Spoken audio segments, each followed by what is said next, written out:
അടുത്ത് നമ്മൾ നോക്കാൻ പോകുന്നത് developing use cases. Use cases എന്ന് പറയുന്നത് നമ്മൾ ഓൾറെഡി ജാവയിൽ നമ്മൾ പഠിച്ചിട്ടുള്ള ഒരു കാര്യമാണ് UML ഡയഗ്രംസും യൂസ് കേസസും കാര്യങ്ങളൊക്കെ. ഇപ്പം നിങ്ങളത് ഓർക്കുന്നില്ല എന്നുണ്ടെങ്കിൽ we again go through the same thing.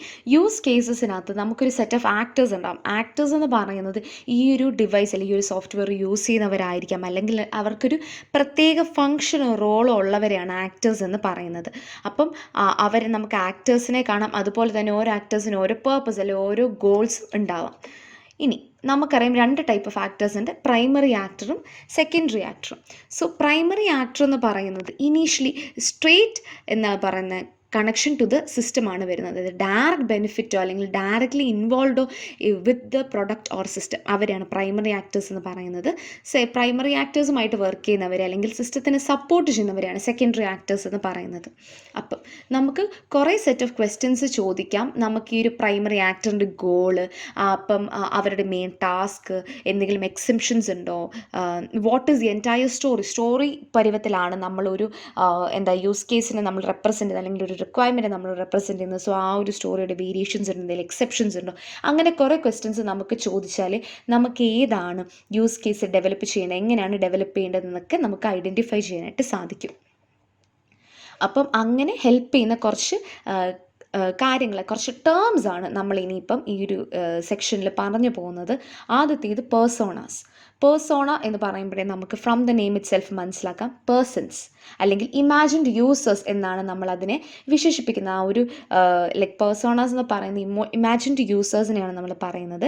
അതായത് ഇപ്പോൾ ഫോർ എക്സാമ്പിൾ നമുക്കിപ്പോൾ ഒരു പ്രൊഡക്റ്റ് ഉണ്ട്. ഇപ്പോൾ ആ ഒരു പ്രൊഡക്റ്റിനെ ഇപ്പോൾ ഇവിടെ ഇപ്പോൾ എക്സാമ്പിൾ കൊടുത്തിരിക്കുന്നത് നമുക്ക് എടുക്കാം. അപ്പോൾ ആ ഒരു പ്രൊഡക്റ്റ് ഇപ്പോൾ ഡെൻറ്റിസ്റ്റിന് വേണ്ടിയിട്ട് നമ്മളിപ്പം അപ്പോയിൻമെൻറ്റ്സ് മാനേജ് ചെയ്യാൻ വേണ്ടിയിട്ടാണെന്നുണ്ടെങ്കിൽ ഹൂ വിൽ ബി ദ പേഴ്സോണസ് നമുക്കൊരു ഡെൻറ്റിസ്റ്റ് ഉണ്ടാവും, നമുക്കൊരു റിസപ്ഷനിസ്റ്റ് ഉണ്ടാവും, ഒരു പേഷ്യൻ്റ് ഉണ്ടാവും. അപ്പോൾ അങ്ങനെ നമ്മളുടെ ഈ ഒരു സ്റ്റോറിയിൽ വരുന്ന ക്യാരക്ടേഴ്സ്, ഇമാജിൻഡ് യൂസേഴ്സ്, അവരെയാണ് നമ്മൾ പേഴ്സോണാസ് എന്ന് പറയുന്നത്.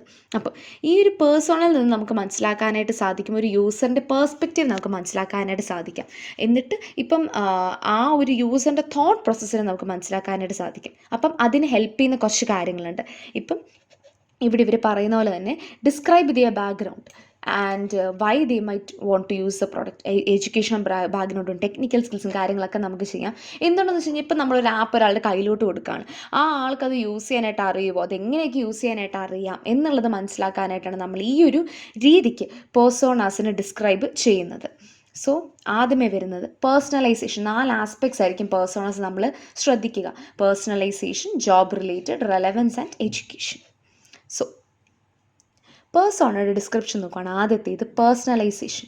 അതായത് നമ്മൾ അവർക്ക് എന്താണ് പറയുക, ഒരു വാട്ട് ഈസ് ദിയർ പേഴ്സണൽ എന്നുള്ള ഡീറ്റെയിൽസ് എന്ന് പറയും. ഇപ്പോൾ റോൾ ആസ് എൻ ഇൻഡിവിജ്വൽ ആയിക്കോട്ടെ, ആ ഒരു പ്രൊജക്റ്റ് ടീമിൽ അവരെ ഇൻഡിവിജ്വലി എങ്ങനെയാണ് നമുക്ക് ഇൻവോൾവ് ചെയ്യാൻ സാധിക്കും എന്നുള്ളതായിക്കോട്ടെ, അങ്ങനെ അവരുടെ പേഴ്സണൽ ഡീറ്റെയിൽസ് എല്ലാമാണ് പേഴ്സണലൈസേഷനകത്ത് വരുന്നത്.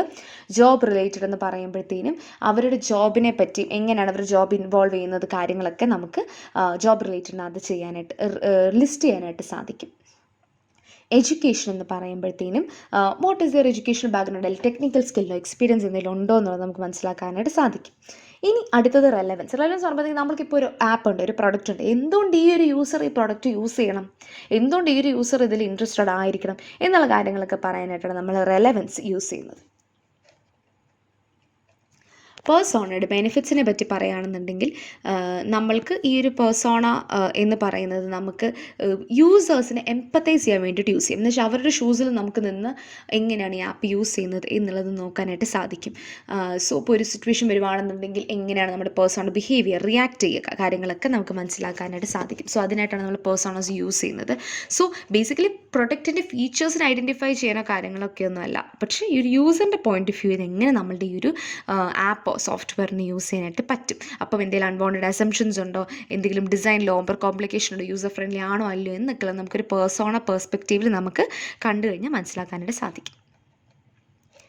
സെക്കൻഡ് സെക്ഷൻ എന്ന് പറയുന്നത് സിനാരിയോ എന്ന് പറയുന്നത് ഇറ്റ്സ് എ നറേറ്റീവ്.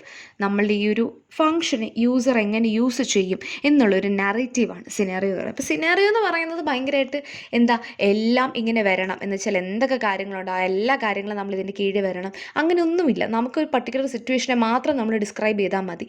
യൂസർ എങ്ങനെയാണ് ഒരു പർട്ടിക്കുലർ സെറ്റ് ഓഫ് പ്രൊഡക്ട്സിനെ മാത്രം യൂസ് ചെയ്യുന്നുള്ളത് പറഞ്ഞു വെച്ചാൽ മതി. അപ്പം പൊതുവെ സിനാരിയോയുടെ ഡിസ്ക്രിപ്ഷൻ ഒരു 2-3 പാരഗ്രാഫ്സിനുള്ളിലായിരിക്കും നിൽക്കുക. അത് നമുക്ക് സിനാരിയോൻ്റെ പേര് എന്താണ്, ഈ സിനാരിയോ, ഇതിൻ്റെ ഒബ്ജക്റ്റീവ് എന്താണെന്ന് ഇപ്പം നമ്മൾ പറഞ്ഞല്ലോ, ഒരു പർട്ടിക്കുലർ ഫംഗ്ഷനെ നമ്മൾ യൂസ് ചെയ്തിട്ടായിരിക്കും ചെയ്യാമെന്ന്. അതിൻ്റെ ഒബ്ജക്റ്റീവ് എന്താണ്, അതിനെ ഇപ്പം ആ ഒരു ഒബ്ജക്റ്റീവ് എത്താനായിട്ട് എന്തൊക്കെ കാര്യങ്ങൾ, എന്തൊക്കെ ആക്ഷൻസ് ആയിരിക്കും ഇൻവോൾവ് ചെയ്യുക, ആരൊക്കെ ആയിരിക്കും ആ ഒരു ആക്ഷൻ എടുക്കുക, പിന്നെ എന്തെങ്കിലും പ്രോബ്ലംസ് വരും. ഇപ്പം ഒരു പർട്ടിക്കുലർ ഫീച്ചർ നമ്മൾ യൂസ് ചെയ്യുമ്പോഴത്തേനും എന്തെങ്കിലും പ്രോബ്ലംസ് വരുമോ, and what are the possible solutions, ആ ഒരു പ്രോബ്ലത്തിനെ ടാക്കിൾ ചെയ്യാനായിട്ട് സാധിക്കുന്ന എന്തൊക്കെ സൊല്യൂഷൻസ് ആണുള്ളത് എന്നൊക്കെ നമ്മൾ സിനാരിയോ ഡിസ്ക്രിപ്ഷൻ, അതായത് ഞാൻ നേരത്തെ പറഞ്ഞ 2-3 പാരഗ്രാഫ്സിനകത്ത് നമ്മൾ സിനാരിയോ പറയുമ്പോഴത്തേനും ആ ഒരു ഡിസ്ക്രിപ്ഷനകത്ത് നമുക്ക് മനസ്സിലാക്കാനായിട്ട് സാധിക്കും. ഇനി ഓക്കെ, നേരത്തെ പറഞ്ഞ സെയിം കാര്യങ്ങൾ തന്നെയാണ് പിന്നെയും അവർ എക്സ്പ്ലെയിൻ ചെയ്യുന്നത്. നമ്മൾ പ്രോബ്ലം ഐഡൻറ്റിഫൈ ചെയ്യുകയും അതിന് സൊല്യൂഷൻ കണ്ടുപിടിക്കുകയൊക്കെ ചെയ്യും. അടുത്തത് നറേറ്റീവ് സിനാരിയോ എന്ന് പറയുന്നത് ബേസിക്കലി ഒരു എന്താണ് പറഞ്ഞത്, യൂസേഴ്സിന് അണ്ടർസ്റ്റാൻഡ് ചെയ്യാൻ പറ്റുന്ന രീതിയിൽ നറേഷൻസ് വെച്ചിട്ട് അതിനെ സിനാരിയോനെ ഡിസ്ക്രൈബ് ചെയ്യുന്ന ഒരു സംഭവത്തിനാണ് പറയുന്നത്. അപ്പം അത് ഡെവലപ്പേഴ്സിന് ഇപ്പം ഒരു സിസ്റ്റത്തിനെ എങ്ങനെ അണ്ടർസ്റ്റാൻഡ് ചെയ്യണം, അതിനെങ്ങനെ ക്രിയേറ്റ് ചെയ്യണം എന്നുള്ളത് മനസ്സിലാക്കാനായിട്ട് സാധിക്കും. എന്നുവെച്ചാൽ ബൈ മൗത്ത് ത്രൂ കമ്മ്യൂണിക്കേഷൻ പറയുന്ന സിനാരിയോസാണ് നറേറ്റീവ് സിനാരിയോസ് എന്ന് പറയുന്നത്. അപ്പം നേരത്തെ പറഞ്ഞ പോലെ തന്നെ ദീസ് ആർ നോട്ട് സ്പെസിഫിക്, ചിലപ്പോൾ അത് ഇൻകംപ്ലീറ്റ് ആവാം, they might lack detail, and എല്ലാ യൂസർ ഇൻട്രാക്ഷൻസിനെയും ഇത് റെപ്രസെൻറ്റ് ചെയ്യണം എന്ന് നിർബന്ധം ഇല്ല. Second type of scenario is writing. അപ്പം റിട്ടൺ ആയിട്ടുള്ള സിനാരിയോസ് ഉണ്ട്, നമുക്ക് നറേറ്റീവ് ആയിട്ടുള്ള സിനാരിയോസ് ഉണ്ട്. റിട്ടൺ എന്ന് പറയുമ്പോൾ യൂസറിൻ്റെ പെർസ്പെക്റ്റീവിൽ നിന്നാണ് നമ്മൾ എഴുതുന്നത്, അതായത് റിയൽ യൂസറിനെ ബേസ് ചെയ്താണ് നമ്മൾ എഴുതുന്നത്. സോ അതിൻ്റെ അനുസരിച്ച് നമുക്ക് ജനറൽ ആയിട്ട് ഒരു ഐഡിയ, ഇപ്പം ഞാൻ പറഞ്ഞില്ല കൂടുതൽ ടെക്നിക്കാലിറ്റീസിലോട്ട് പോവുക എന്നുള്ളതല്ല സിനാരിയോ ഇതിനകത്ത് വരുന്നത്, സിനാരിയോസിൻ്റെ ഡിസ്ക്രിപ്ഷനിൽ വരുന്നത്. ഇറ്റ്സ് ജസ്റ്റ് ദാറ്റ് വളരെ ഈസി ആയിട്ട് ജനറൽ ആയിട്ട് ഇതിൻ്റെ ഇംപ്ലിമെൻറ്റേഷൻ കാര്യങ്ങളൊക്കെ കാണിക്കുക എന്നുള്ളൊരു ഉദ്ദേശം മാത്രമേ സിനാരിയോസിനുള്ളൂ. ഇനി third one is user stories എന്ന് പറയുമ്പോഴത്തേനും basically it's more fine grade, അതായത് മോർ സ്ട്രക്ചേർഡ് ആണ്. നമ്മൾ നേരത്തെ പറഞ്ഞ പോലെ ചുമ്മാ കഥ പറയുന്ന പോലെയല്ല. യൂസർ സ്റ്റോറീസ് കുറച്ചുകൂടെ പ്ലാൻഡ് ആണ്, കുറച്ചുകൂടെ ഒരു മെത്തേഡ് ഉണ്ട്. അപ്പം അത് നമ്മൾ യൂഷ്വലി ഈ ഒരു യൂസർ സ്റ്റോറീസ് നമുക്ക് ഇംപ്ലിമെൻറ്റ് ചെയ്യാനായിട്ട് നമ്മൾ സ്ക്രം ആണ് യൂസ് ചെയ്യുന്നത്. സോ സ്ക്രം മെത്തേഡ് യൂസ് ചെയ്ത് നമുക്ക് ബാക്ക്ലോഗ്, നമ്മൾ അവിടെയും യൂസർ സ്റ്റോറീസ് എന്താ നമ്മൾ ഫസ്റ്റ് മോഡ്യൂൾ ഓൾറെഡി പറഞ്ഞു പോയിട്ടുണ്ട്.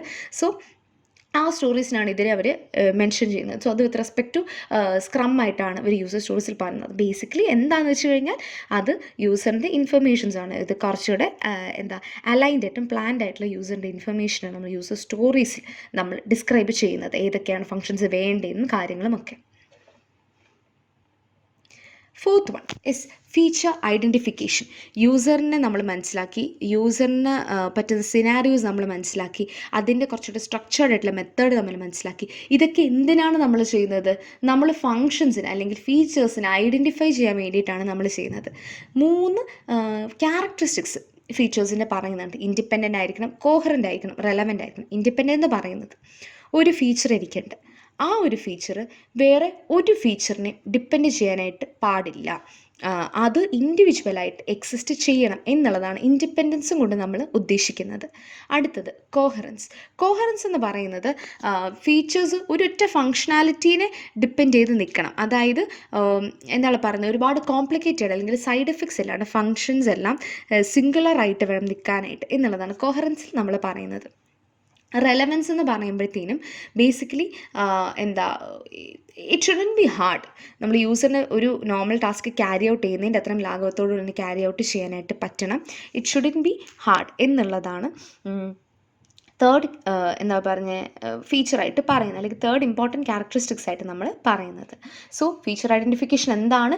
ഒരു ഫീച്ചർ എന്ന് പറഞ്ഞു കഴിഞ്ഞാൽ എന്താണ്? ഒരു യൂസറിന് ഒരു പ്രൊഡക്റ്റിനെ ആക്സസ് ചെയ്യണം, ഇപ്പോൾ ഒരു ഫംഗ്ഷനാലിറ്റി ആക്സസ് ചെയ്യണം, എന്തൊക്കെയാണ് അതിൻ്റെ ഫംഗ്ഷനാലിറ്റീസ് എന്നുള്ളതാണ് ഫീച്ചേഴ്സ് ആയിട്ട് വരുന്നത്. ഇപ്പോൾ നമുക്കൊരു സ്മാർട്ട് ഫോണിൻ്റെ ഫീച്ചർ എന്താ? കോൾ ചെയ്യാൻ പറ്റും, മെസ്സേജ് അയക്കാൻ പറ്റും, അതൊക്കെയാണ്.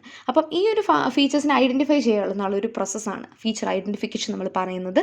അതിന് 3 കാര്യങ്ങളാണ് വരുന്നത്, 3 ഫീച്ചേഴ്സ് അല്ല 3 ക്യാരക്ടറിസ്റ്റിക്സ് ആണ് വരുന്നത്: ഇൻഡിപെൻഡൻറ്റ്, കോഹറൻറ്റ് ആൻഡ് റെലവൻറ്റ്. ഇനി ഈ ഒരു ഫീച്ചർ നമ്മൾ ഐഡൻറ്റിഫൈ ചെയ്യുമ്പോഴത്തേനും ജസ്റ്റ് നമുക്ക് പല പേഴ്സ്പെക്റ്റീവ്സ് ചിന്തിക്കേണ്ടി വരും ഈ ഒരു ഫീച്ചർ ഐഡൻറ്റിഫൈ ചെയ്യാനായിട്ട്. ആദ്യത്തേത് യൂസറിൻ്റെ, രണ്ടാമത്തേത് പ്രോഡക്റ്റിൻ്റെ, മൂന്നാമത്തേത് ഡൊമെയിനിൻ്റെ, നാലാമത്തേത് ടെക്നോളജിയുടെ. യൂസർ എന്ന് പറയുമ്പോഴത്തേനും യൂസറിൻ്റെ പെർസ്പെക്റ്റീവ് എങ്ങനെ നമുക്ക് മനസ്സിലാക്കാനായിട്ട് സാധിക്കും? നമ്മൾ നേരത്തെ പറഞ്ഞ ആ ഒരു സെക്ഷനിലൊക്കെ അതിൻ്റെ ആൻസർ ഉണ്ട്. സിനാരിയോസ്, യൂസർ സ്റ്റോറീസ്, പേഴ്സോണാസ്, ഇതൊക്കെ യൂസ് ചെയ്ത് നമുക്ക് യൂസറിൻ്റെ എന്താണ് യൂസറിൻ്റെ നോളജ്, അതിൻ്റെ റിക്വയർമെൻറ്റ്, ഫീച്ചേഴ്സിനെ ഡിഫൈൻ ആയിട്ടുള്ള യൂസറിൻ്റെ പോയിന്റ് ഓഫ് വ്യൂ നമുക്ക് കിട്ടാനായിട്ട് സാധിക്കും. അടുത്തത് പ്രൊഡക്റ്റ് നോളജ്. പ്രൊഡക്റ്റ് നോളജ് എന്ന് പറയുമ്പോഴത്തേനും എക്സിസ്റ്റിംഗ് ആയിട്ടുള്ള എന്തെങ്കിലും പ്രൊഡക്ട്സ് ഉണ്ടോ, അല്ലെങ്കിൽ നമ്മളിപ്പം ഇംപ്ലിമെൻറ്റ് ചെയ്യുന്ന ഈ ഒരു ഫംഗ്ഷനാലിറ്റിക്ക് ഓൾറെഡി എക്സിസ്റ്റിംഗ് ആയിട്ടുള്ള ഫംഗ്ഷൻസ് ഉണ്ടോ എന്നീ കാര്യങ്ങളൊക്കെ നമ്മൾ പ്രൊഡക്റ്റ് നോളജിൽ നിന്ന് നമുക്ക് മനസ്സിലാക്കാനായിട്ട് സാധിക്കും. ഡൊമെയിൻ നോളജ് എന്ന് പറയുമ്പോഴത്തേനും ഓരോ ഡൊമെയിൻ, അല്ലെങ്കിൽ ഒരു വർക്ക് ഏരിയയിൽ ഇപ്പം ഒരു പർട്ടിക്കുലർ സെക്ഷനിലോട്ടായിരിക്കുമല്ലോ ഈ സോഫ്റ്റ്വെയർ പോകുന്നത്. അപ്പോൾ ആ ഒരു ഡൊമെയിനെ പറ്റിയുള്ള അണ്ടർസ്റ്റാൻഡിങ്ങും കാര്യങ്ങളൊക്കെ ആവശ്യമാണ്. കാരണം എന്താണെന്ന് വെച്ച് കഴിഞ്ഞാൽ ഈ ഒരു ഡൊമെയിൻ നമ്മൾ അണ്ടർസ്റ്റാൻഡ് ചെയ്തെന്നുണ്ടെങ്കിൽ പുതിയ പുതിയ ഇന്നോവേറ്റീവ് വേസ് നമുക്ക് മനസ്സിലാക്കും. അങ്ങനെയാണെന്നുണ്ടെങ്കിൽ വി ക്യാൻ ആക്ച്വലി എന്താണ് പറയുക, യൂസേഴ്സിനെ ഹെൽപ്പ് ചെയ്യാനായിട്ട് സാധിക്കും ആ ഒരു നോളജ് വെച്ചിട്ട്. ടെക്നോളജി നോളജ് എന്ന് പറയുമ്പോഴത്തേനും ടെക്നിക്കലായിട്ടുള്ള ഡെവലപ്മെൻറ്റ്സ് കാര്യങ്ങളും അണ്ടർസ്റ്റാൻഡ് ചെയ്യണം. ബിക്കോസ് ഇപ്പോൾ ചിലപ്പോൾ ഈ ഒരു സെയിം സോഫ്റ്റ്വെയർ ആയിരിക്കും നമ്മളുടെ കോമ്പറ്റീറ്റേഴ്സ് ലോഞ്ച് ചെയ്യുന്നത്. സോ അങ്ങനെ വരുന്ന കേസിൽ നമുക്ക് ആരാണ് റിലേ ചെയ്യേണ്ടത് എന്നുള്ള കാര്യങ്ങളും, ലൈക്ക് ഇപ്പം ഏത് ടെക്നോളജിക്കൽ ഇപ്പോൾ ഏതെങ്കിലും ഒരു ടെക്നോളജി ആയിക്കോട്ടെ, ഏതെങ്കിലും ഒരു ഫീച്ചർ ആയിക്കോട്ടെ, ഫംഗ്ഷൻസ് ആയിക്കോട്ടെ, ഇതിനെ റിലേ ചെയ്യണം. അപ്പോൾ കോമ്പറ്റീഷനെയും നമ്മൾ എന്താണ് പറയുന്നത്, തളർത്താൻ പാടില്ല, പ്രോഫിറ്റും ഉണ്ടാക്കണം, യൂസറിനെയും സാറ്റിസ്ഫൈ ചെയ്യണം എന്നീ കാര്യങ്ങളൊക്കെ നമുക്ക് ടെക്നോളജി നോളജും യൂസ് ചെയ്യും. ഇനി നമ്മൾ നെക്സ്റ്റ് നോക്കാൻ പോകുന്നത് ഫീച്ചേഴ്സ് ആൻഡ് ഡിസൈൻ്റെ ഫാക്ടേഴ്സാണ് നമ്മൾ നോക്കുന്നത്. ഫീച്ചർ സെറ്റ്, ഡിസൈൻ ഫാക്ടേഴ്സാണ് നോക്കുന്നത്. വളരെ സിമ്പിളായിട്ടുള്ള കുറച്ച് കാര്യങ്ങളാണ് നമ്മൾ പറഞ്ഞു പോകുന്നത്. ആദ്യത്തേത് സിംപ്ലിസിറ്റി ആൻഡ് ഫങ്ഷനാലിറ്റി. നമുക്കറിയാം, നമ്മൾക്കിപ്പോൾ ഒരു ഫംഗ്ഷൻ ഉണ്ടെന്നുണ്ടെങ്കിൽ, അല്ലെങ്കിൽ ഇപ്പോൾ ഒരു സോഫ്റ്റ്വെയർ ഉണ്ടെന്നുണ്ടെങ്കിൽ അതിന് നമുക്ക് വേണ്ട ഫങ്ഷൻസ് എല്ലാം ഉണ്ടാവണം, എന്നാൽ അത് വളരെ സിമ്പിളായിരിക്കുകയും ചെയ്യണം. പക്ഷേ നമുക്കത് മനസ്സിലാക്കുന്ന രീതിയിലോ അല്ലെങ്കിൽ ഒരു സാധാരണ യൂസറിന് യൂസ് ചെയ്യാൻ പറ്റുന്ന രീതിയിലായിരിക്കണം ഇതിൻ്റെ ഫങ്ഷൻസ് ഉണ്ടായിരിക്കേണ്ടത്. ഫെമിലിയാരിറ്റി ആൻഡ് നോവൽറ്റി, അതായത് ഇപ്പം നമ്മളൊരു എവറിഡേ ടാസ്ക് ചെയ്യുന്ന പോലെ തന്നെ, അല്ലെങ്കിൽ ഒരു യൂസറിൻ്റെ ജോലിയുടെ ഇപ്പം ഡേ ബൈ ഡേ വർക്ക് പോകുന്ന പോലെ തന്നെ ആയിരിക്കണം ഈ ഒരു ആപ്പ് യൂസ് ചെയ്യേണ്ടത്. സോ നമ്മളുടെ പുതിയ ഫീച്ചേഴ്സും അല്ലെങ്കിൽ ആൾക്കാർ ലൈക്ക് ഫെമിലിയർ ആയിട്ടുള്ള ഫീച്ചേഴ്സും തമ്മിലൊരു ബാലൻസ് വേണം. Next is automation and control. Automation and control എന്ന് പറയുമ്പോഴത്തേക്കും അതിൽ നമ്മൾ വരുന്നത് like how the software, like എങ്ങനെയാണ് ആ ഒരു ലൈക്ക് നമുക്ക് രണ്ട് രീതിക്ക് നമ്മളുടെ ഒരു സിസ്റ്റത്തിന് ഡിസൈഡ് ചെയ്യും. ഓട്ടോമേഷൻ എന്ന് പറയുമ്പോഴത്തേക്കും നമ്മളുടെ ഹ്യൂമൻ എഫേർട്ട് അവിടെ വരുന്നില്ല, ഹ്യൂമനിലൊരു കൺട്രോൾ വരുന്നില്ല. അപ്പം ചിലപ്പം ഹ്യൂമൻസിന് വർക്ക് ഈസി ആക്കാനായിട്ട് നമുക്ക് ഓട്ടോമേഷൻ യൂസ് ചെയ്യും. അല്ല എന്നുണ്ടെങ്കിൽ ഈ ഓട്ടോമേഷനെ നമുക്ക് മാറ്റി നിർത്തി we can give complete control of things to users. അപ്പോൾ ഇത്രയും കാര്യങ്ങളാണ് നമ്മളിപ്പോൾ പറഞ്ഞ ഈ ഒരു ഫീച്ചർ ഐഡൻറ്റിഫിക്കേഷൻ്റെ കീഴിൽ വരുന്നത്.